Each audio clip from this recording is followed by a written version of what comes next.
موعد مباراة اليمن القادمة في ربع نهائي كأس آسيا للناشئين.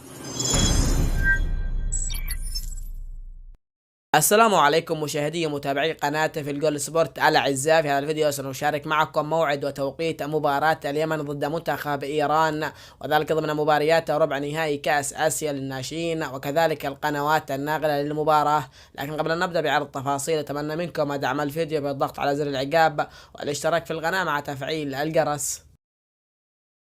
يلعب المنتخب اليمني للناشئين مع منتخب إيران في ربع نهائي كأس آسيا للناشئين يوم الأحد القادم تاريخ 25/6/2023 في تمام الساعة 1 ظهرا بتوقيت اليمن. وسوف يتم بث مباراة اليمن مع منتخب إيران عبر قناة بي إن سبورت آسيا المشفرة، وعبر قناة SSC السعودية المشفرة، وعبر قنوات الكأس المشفرة. وفي حالة فوز المنتخب اليمني على المنتخب الإيراني فإن المنتخب اليمني سيتأهل إلى نهائيات كأس العالم للناشئين بشكل رسمي.